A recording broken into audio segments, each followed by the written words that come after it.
that we matter, that we are protected.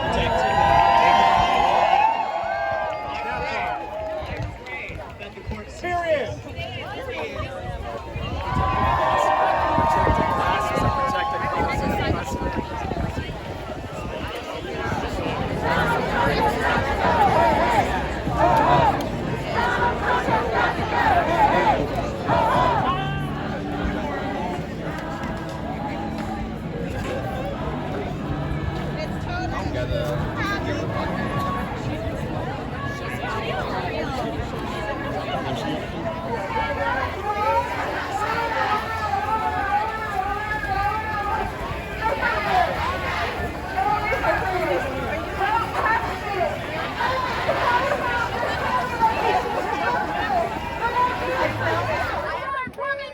Adult human female. What does the word woman mean? Adult human female. I have a right to speak. Why are you yelling at me? Protect fairness for women. Protect fairness for women. I'm here because I'm motivated by two simple words. Women matter. That is why we fight for the woman with the small toddler who's forced to seek refuge in a women's shelter after suffering violence at the hands of her husband or boyfriend. Her privacy and safety matter. We fight for the elder women living in long-term care facilities who rely on the help of nursing staff to bathe them and care for the most intimate bodily needs. We fight for the young woman who ends up incarcerated after acting as a drug wheel or being prostituted by her abusive boyfriend because her dignity and safety matter. This is what intersectionality is all about, right? Our opponents often throw that term around, and yet they've chosen to sacrifice the most vulnerable women and girls in society on the altar of gender identity. Think of the woman who seeks out a women's only shelter, only to confront a man demanding the right to share her sleeping room and shower. Who's standing up for that woman's privacy and safety? We are. Think of the woman who finds herself incarcerated in a women's prison, only to find that the state's politicians are earning political cookies by opening up the women's prison to any man who demands to be there. Who is standing up for those incarcerated women? We are. And we are on the right side because fighting for women and girls against male violence and male violation is always the right side. Julia was in the United States in January, where she joined several members of the Women's Liberation Front at the United States Capitol. Julia says this: "We live in dangerous times. We live in dangerous times. We have been sold a lie, a terrible lie. The lie that a man is a woman if he tells us he is. The lie that a young woman distressed with her own body is somehow really a man. The lie of such magnitude, it is hard to believe that all our major institutions have all been thoroughly complicit in promoting and indeed enforcing something so patently untrue and so devastating in its consequences." Linda Bellos is our next speaker. Linda Bellos is a longtime feminist and equality campaigner from London. She was a leader in the very early push for the women's movement in the UK to take account of social class, ethnicity, disability, sexuality, and religion. Linda has come all the way from London to support women and girls in the United States of America, and she's here with us now. Human rights and human rights are trans rights. Racist! Homophobes, go home! Homophobes, go home! Homophobes, go home! Go home! Homophobes, go home! Homophobes, go home! Homophobes, go home! Homophobes! Trans rights are human rights. We have right to be here. Equality matters. Trans rights are human rights. I don't want to talk to you. I was a lesbian from an early point, but I did not know the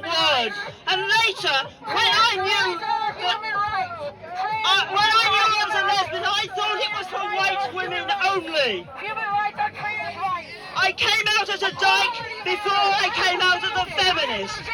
It was a process of analysis. I didn't assault your friend. Shut up. Be respectful to those here. I'm not going to shut up. You shut up with your homophobia. You shut your mouth with your homophobia. Take your homophobia home. Take your racism away. This is my country. I bet it is. Niggers don't belong here, do we?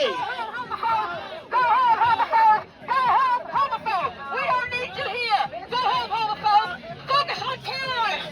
Focus on people like Osama bin Laden. Coming out as a dyke taught me that the world can be changed. Your priorities are fucked up. I lost custody of my children, and it took me years to gain access. Until then, I chose to live with them in my mind. I learned that the politics of gender are similar to the politics of race, in demanding superiority and inferiority of roles, and seeking to bend it in history. I fight for the equality of all people. That means I will not give abuse. I got witnesses. I got assault right here for speaking my mind, for speaking my words. I was physically assaulted. That is 100% wrong. 100% not okay. I got witnesses. Okay, I got video. Am I attacking my neighbor? I'm not. I'm just saying that happened. Am I allowed to speak? No. I don't give a shit about money. I care about what's important. I care about rights. I care about people. And I care about you and your family to understand more. I care about My family are black people. My family are Jewish people. I love black people. I love black people. Apparently not. Apparently not. I don't like discrimination. I don't like homophobia. I don't like you. I don't care. That's your American right. But go home, homophobes. Go home, homophobes. I have been told to go home. Go home, homophobes. Go home, homophobes. Get out of here. Go home. The right of women to be women is being denied. The right of women is being denied. Now it is time to stand up and create a world in which race, gender, class are all banished. And we all see each other in full human value. But apparently, as a black woman, this woman says I have no right to say it. Thank you. I'm a lesbian, and I am concerned about young women. More and more, we're being told to either conform to offensive stereotypes about womanhood, or we must identify out of it. I am concerned about teenage girls. They are being encouraged to halt puberty or start cross-sex hormones as early as 12 years old, and to have their breasts surgically removed if they do not properly conform to femininity. All of these treatments have irreversible medical consequences. I am deeply concerned. I am deeply concerned for little girls who are being led down a path of lifelong medicalization because they prefer to cut their hair short, they're athletic, or they play with trucks and Legos instead of dolls. Whatever happened to the idea that we're all free to be you and me? Feminists have long argued that what makes a woman is simply her body, but there are an infinite number of ways for her to express herself and for her to move through the world. Why is it now suddenly a progressive idea that if we're unfeminine, then that means you're probably non-binary, agender, or even men? These very arguments that have historically been used to silence us, that our unapologetic rejection of sex stereotypes somehow makes us non-women. We need solidarity and community right now. We need to lead by example to show the next generation that there are many different ways to be female, and they don't need to change their bodies or how they identify in order to lead an authentic life. Many girls fear puberty and the changes that it brings to their bodies, as well as to how they're treated socially. It is not unusual for girls who realize that boys and men have begun to treat them as sex objects to internalize misogynist beliefs about themselves. Most girls and women who begin to identify as trans experience extreme disgust and hatred of their bodies and the station that they have inherited in a patriarchal society. A huge number of them are lesbian and bisexual. It is not unusual for them to transition in order to relieve themselves of internal and external pressure to appear to be heterosexual. We must remind the world that our behavior is not wrong. Our love is not wrong. Our bodies are not wrong. It is our society that is wrong. So let us come together, those of us who are concerned about women, those of us who do not conform to sex stereotypes, those of us who would likely have been trans in different time or circumstance. We have to build the communities that our daughters, our nieces, our friends so direly need. Because female does not mean weak or subservient or incompetent. We are female, we are strong, we are unified, and we are fearless! After struggling with this for almost 38 years, I went to a gender specialist who told me I needed reassignment surgery and hormone therapy. And it sounded reasonable to me, so I went ahead and started on hormone therapy and had gender reassignment surgery in 1983 and became Laura Jensen, or identified as Laura Jensen female, for 8 years.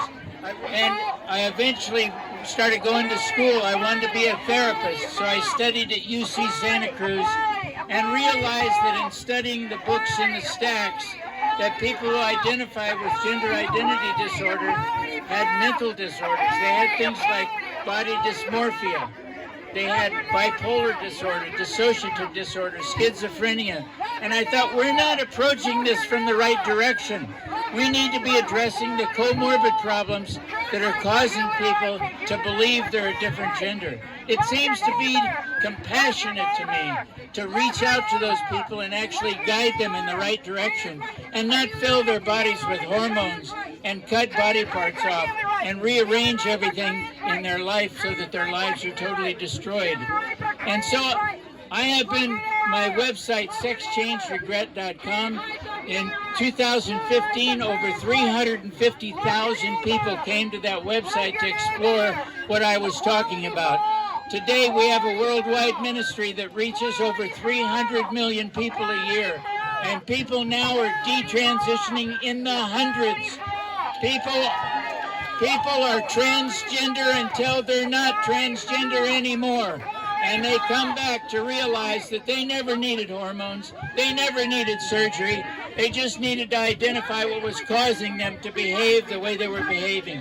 I have tremendous compassion for those people who are struggling deeply with their identity, and we all need to love them and have compassion for them, but compassion isn't filling them with hormones, it's not cutting off their body parts, it's addressing the issues that are causing them to feel that way. Let's rise up and help the people who need it. Thank you. But I am concerned with the conflation of sex and gender because I am the mother of a child on the autism spectrum, a community particularly vulnerable to misdiagnosis and exploitation.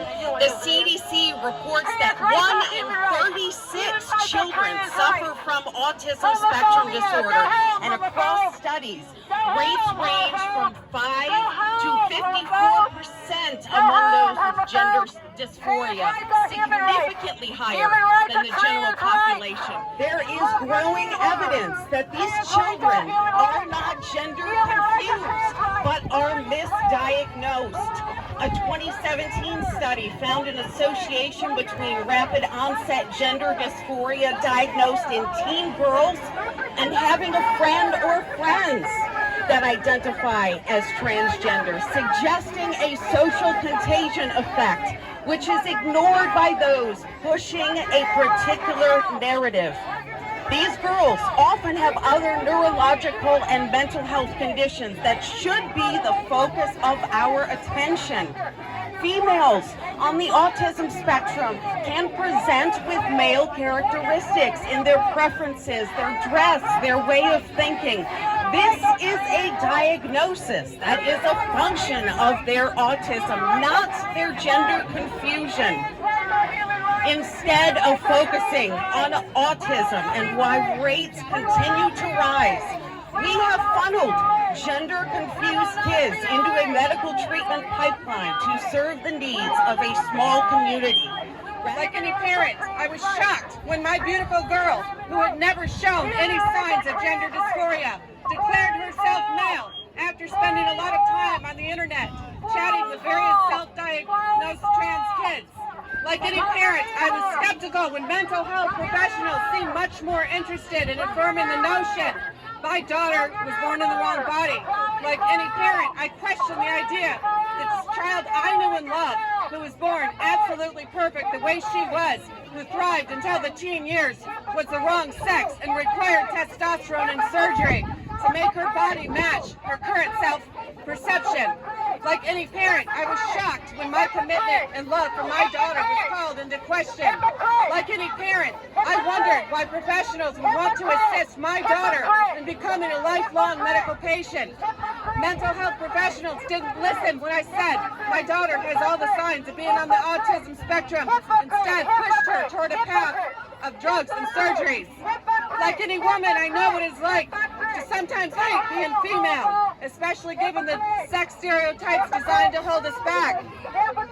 Like any woman, I can empathize with my daughter's desire to escape her body. The more she got into queer theory, the more angry and detached she became. Like any parent, I felt betrayed when I found out a pediatric endocrinologist, someone who knows how powerful our body's natural hormones are, would teach my 16-year-old to inject herself with testosterone, a primarily male hormone known and documented to have many horrible side effects on young girls, including male pattern baldness, vaginal atrophy, infertility, and an increased risk of heart disease.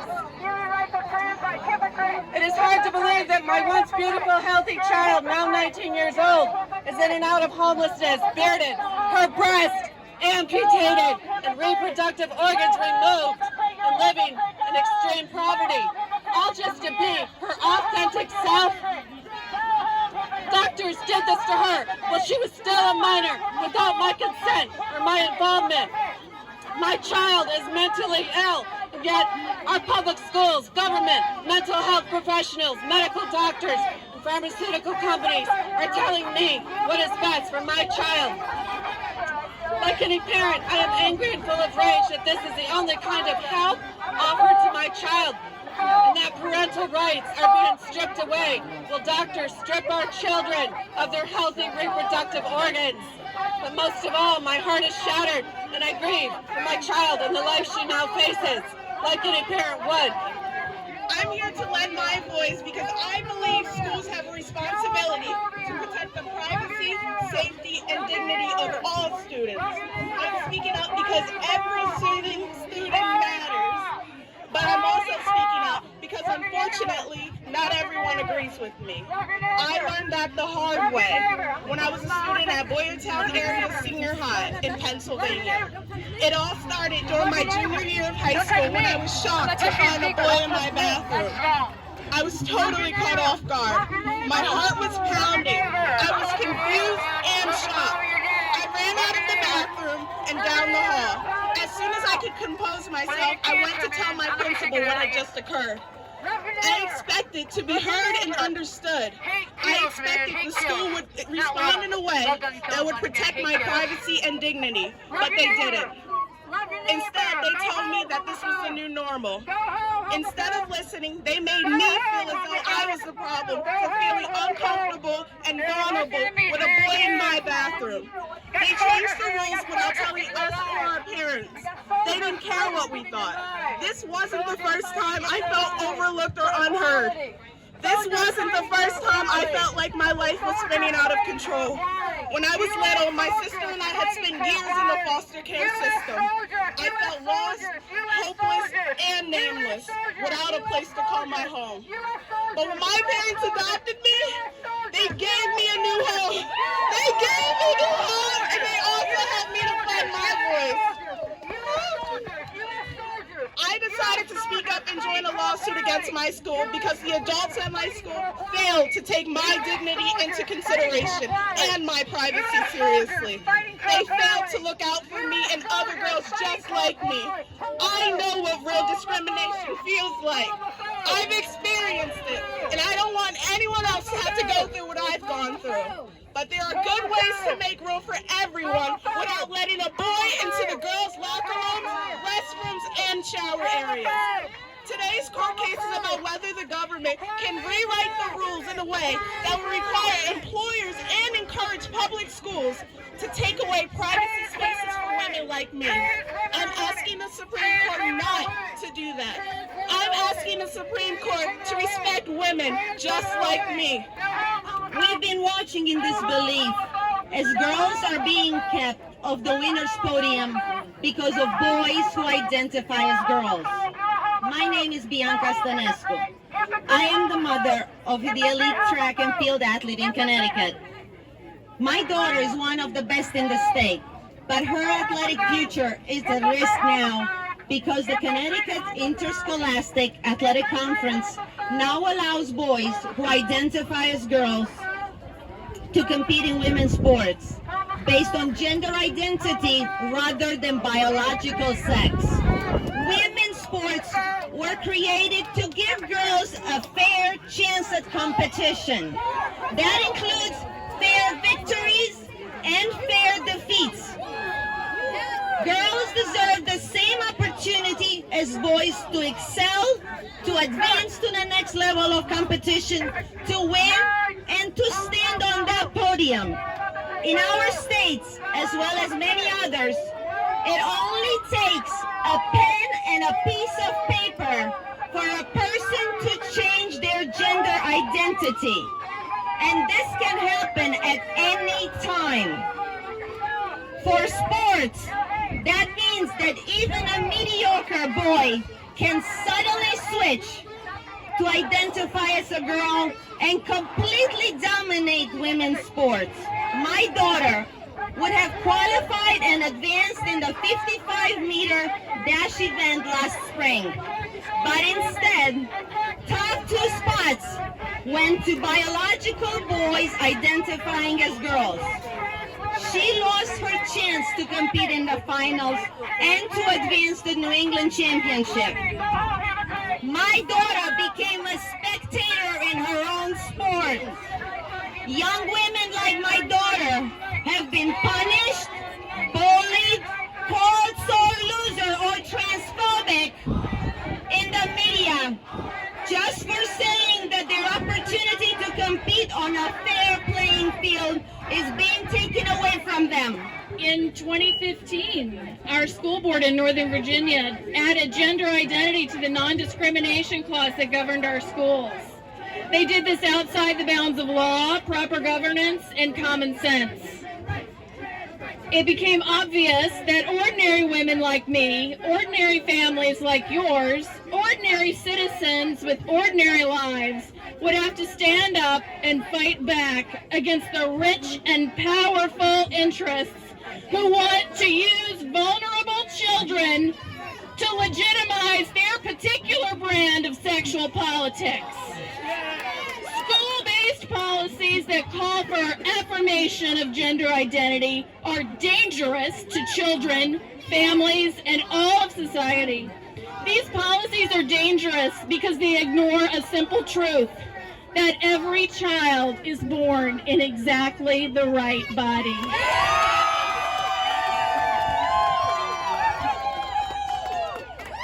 So-called affirmation policies harm not only the parents and children who object to having opposite-sex students and teachers in their private spaces. These policies harm the very families they're supposed to help by perpetuating the myth, the lie, that gender is real. Too many schools are going along with the lie that sex can be changed from male to female or female to male. It is a crime against humanity to put children on the path to castration, mastectomy, and hysterectomy. hysterectomy in the service of this lie. Parents all over the country are forced to confront the educational industrial complex that has embraced this lie. We parents find ourselves fighting huge groups with infrastructure, resources, and manpower. But just because a lie is well funded, and just because a lie is told over and over and over again, that does not make it true. The fact that this case is going on is further evidence of the lengths to which some people must go to defend a lie that has no defense. I believed it when they told me that if I worked hard enough, I could achieve anything. That being a girl isn't a limitation, and that if a girl believes she can, she will. And now, imagine that competitive edge, that desire to be the best, and that passion at risk. Imagine spending an entire season of extra conditioning, practicing every single day, and putting in unreal amounts of work, and finally making it to the state softball tournament for the first time in decades for your school. The hype is real. Your team and your school are buzzing. And then you make it to the field where you see a high school boy across the field from you. Not as a coach, not as an assistant, but as a player. It's confusing. Your entire team's focus and motivation is lost and you're defeated before you even start. Our team got off the bus with a spirit of yes we can, but that spirit was quickly replaced with why try.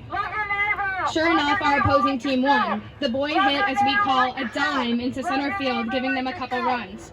He gave them an edge, both physically and mentally, that we were unprepared to fight and could not begin to combat. And I find it crazy that as a junior, as a new team captain, I will have to come up with a response to when my teammates ask me, what do we do now? Is it even safe to play? And should we even try? I have heard stories of this happening to other girls in other states. I knew about the girls in Connecticut who lost 15 state track and field titles to 2 boys over the past 2 years. A track official told them that girls had the right to participate, but not the right to win. And it's even more dangerous in physical contact sports. I'm already worried about looking up and seeing a young man looming over me on the soccer field. And that's why I was so proud of Selena Soul and Alana Smith, 2 of the track athletes in Connecticut, when they bravely spoke out in defense of themselves and all other girls by bringing their situation to the U.S. Department of Education and asking for help.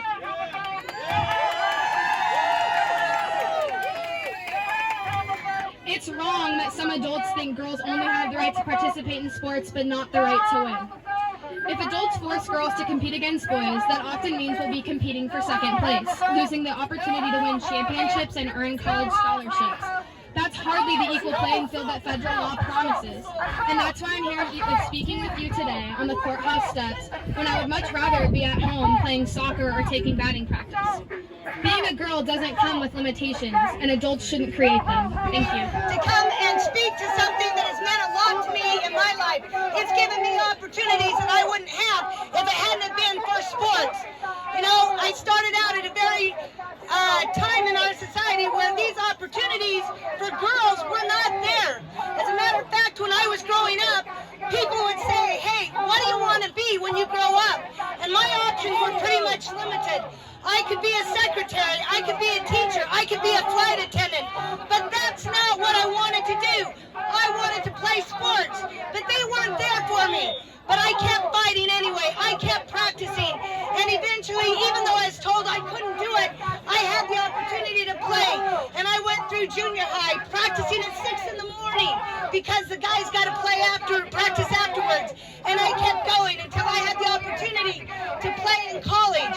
And then from college, I had that opportunity to keep taking it to the level of coaching at 4 fantastic institutions. But through all of that, we didn't have the same opportunities that our guys did. The guys had the opportunity with all of the resources, which we didn't have, but we kept fighting. If you let girls play sports, they will like themselves more. They will have more self-confidence if you let girls play. They will be 60% less likely to get breast cancer if you let them play. They will be less depressed if you let them play. They'll be more likely to leave a man who's abusive if you let girls play sports. You see, from the beginning, we fought for the opportunity to play, and we started to win. And now it's coming full circle. Now we don't want those opportunities. Men and boys are trying to take the opportunities away from girls.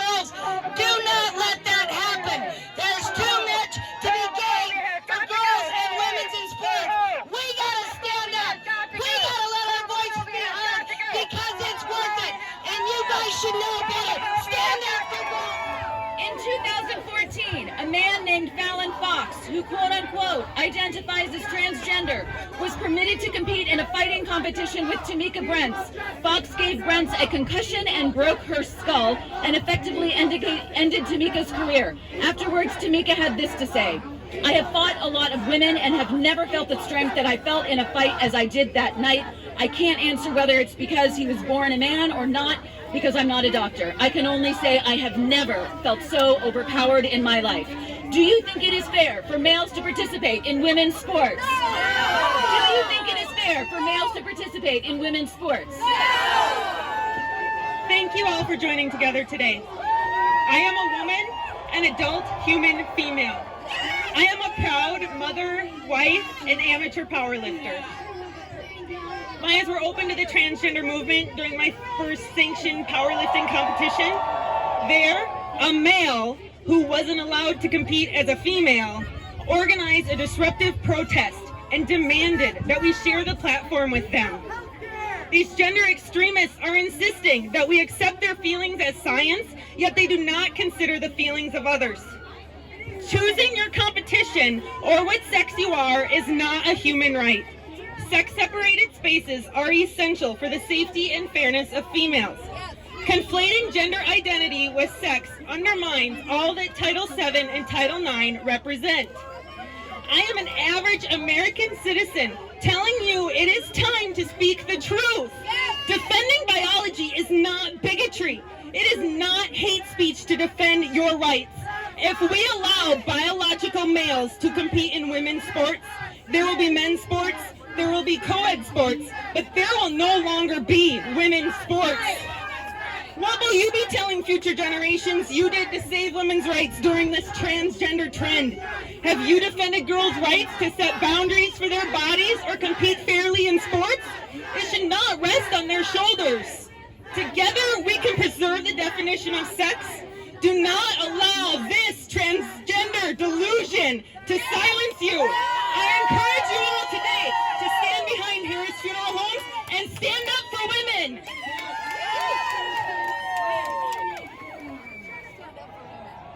Hello, my name is Inga Thompson, and I'm a three-time Olympian in cycling for women's sports. I am an advocate for the biological women in sports, and I'm also an advocate for the transgender women in sports.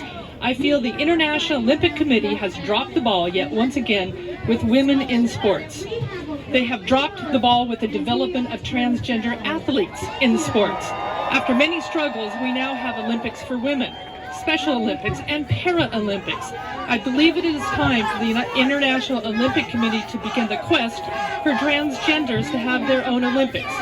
Many transgender athletes would love to compete, but feel their wins would be diminished by racing against biological women. They understand that biological males competing against biological females is not fair. You are excluding these great transgender athletes from being able to compete because the IOC has dropped the ball on the true representation of all athletes. International Olympic Committee, please don't punt on the future of young girls and our transgender athletes. Please protect all athletes. Thank you. Hello, I came in from Canada yesterday. I am an alumnus of the University of Maryland, just down the road. It feels like a homecoming. I want to say thank you, USA, for Title IX and for giving me that opportunity. But you know what? We are not going to have those opportunities anymore if we do not keep sex as biology. Yes. Right? So right now, in my current position, I am the president of Athletics Alberta, the state or the province Track and Field Association. I'm also a 30-year coach in track and field by now. And I'll tell you, there's three things that are going to be problems. Girls and women getting their medals and placings and positions taken away by male athletes in their events, on their fields, on the tracks and the gyms. That's the one thing. Second thing is, we're going to have the male bodies in female locker rooms. We cannot have that because it's going to push the girls out. And finally, one thing that people forget, if our officials, our competition officials, are charged with hate speech for simply asking whether somebody's in the right category, we will have no competition officials. And if we have no officials, we'll have no sports. Now, this ideology is basically people sitting on the branch called woman, and they're sawing that branch off. It's not helping anybody, right? And it strikes me as very ironic that we're 1 year away from the 100-year anniversary of suffrage, and I'm sure the suffragettes would be appalled to find out that in 2019 and 2020, the word woman now is whatever a man says it is. That can't be right. So we have to make sure, and we plead with our legislators and our justices, everybody, please, sex is biology. Sex is biology. We have to keep it like that. Otherwise, there'll be chaos. I'm Natasha Chart, and I'm the board chair of the Women's Liberation Front. Thank you all so much for coming today. I've been told that I am not a nice, inclusive person for saying that the law needs to be able to recognize sex. And not just me, but all the women who don't believe that human beings can change sex. We've even been accused of perpetuating genocide. It's funny because 5 years ago, I first started seeing lesbians were being publicly shamed, sexually harassed, and demonized by straight men calling themselves lesbians. These men also tended to call themselves progressives, feminists, and they keep telling us, they were telling us then and they keep telling us now that they are absolutely indispensable to the women's movement and we cannot do without them. Everyone can always see this behavior and they always get away with it. I didn't think, and I still don't, that sexually harassing lesbians is a good way to be inclusive. So I objected. It turns out it's a firing offense on today's left to complain about men sexually harassing lesbians if that man says he feels like he's a lesbian. That harassment still goes on, and if anything, it has gotten worse. Women share shocking screenshots with me from lesbian dating apps, which are now just simply packed wall to wall with men. These men have even started getting women's profiles suspended for saying no to them and refusing to recognize their gender and validate their feelings. Across social media, women's accounts and access to public conversation is under permanent, constant surveillance for offenses against men claiming to be women, with catastrophic penalties for refusing to lie for them to spare their feelings. Is that nice behavior? What about my feelings? What about the feelings of all the women who have lost all access to public conversation on social media? I saw that President Obama made several moves to end single-sex facilities for women and girls through executive branch orders and funding threats. His administration and now the entire Democratic Congressional Caucus made a point of insisting on an end to women's rights to bodily privacy from men whenever we are outside our homes. If a woman complains that a man has dropped his trousers in front of her at a job, the left will shout, "Me too!" in solidarity, and he'll be canceled. If a woman complains because he drops his trousers in front of her in a gym locker, but he says he's a woman, they'll cancel her. Is that kind? Was it inclusive when the women who objected to that were fired for it? Women are still being fired if they dare to say anything against this. Anywhere on the left, some of us may be fired for the offense of appearing at this gathering today. None of the women at liberal organizations can say no to this agenda or their peers will destroy them. And that makes their consent to this, their support for it, as meaningful as a hostage statement. Last night, a woman wrote to me, a progressive reporter who is outspoken and not shy to hold unpopular opinions, to ask for a quote for this case. And after she got my reply, she said to me, She wrote, "I just met Amy as she prepares for tomorrow. She is a woman." And I asked her, "In what way is Stevens a woman?" And she said, and I quote, "It's not a matter of what I think, and I'm here for her too today, even though she probably really dislikes me." It is the right of all women to speak publicly and to be able to petition our government for the redress of our grievances and to be able to participate openly in the public sphere. I have seen numerous women banned from social media for pointing out that gender transition treatments leave children sterile for life at ages where they can't possibly consent to such permanent decisions. But a generation of quirky, stereotype-rejecting kids, many of whom would grow up to identify as lesbian, gay, or bisexual, many of whom are autistic, are being sterilized as minors now. And the only crime that the left or social media companies seem to recognize in this is the crime of women objecting to the wholesale sterilization of vulnerable children. For that, we get accused of promoting genocide. There are doctors in the U.S. who will go to work today and oversee the chemical castration of little boys, who will put 14-year-old girls into menopause and give troubled young girls cosmetic mastectomies.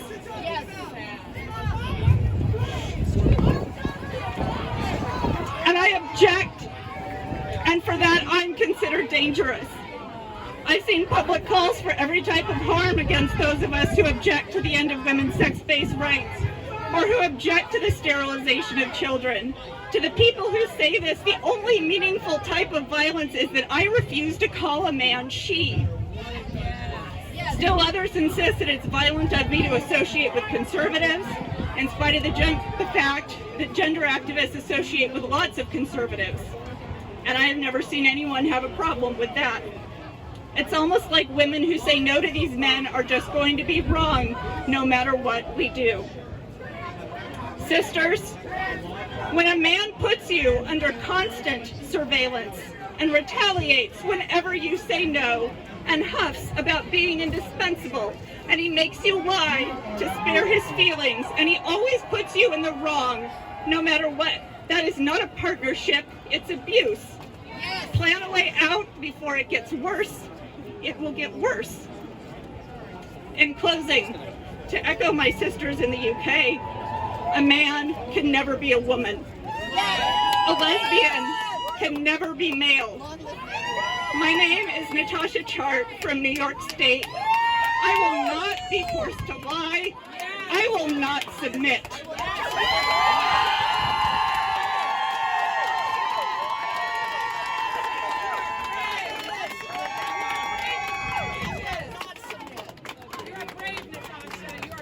Natasha Chart is so brave. I just want to thank the women from the Women's Liberation Front for being here to lead the way today.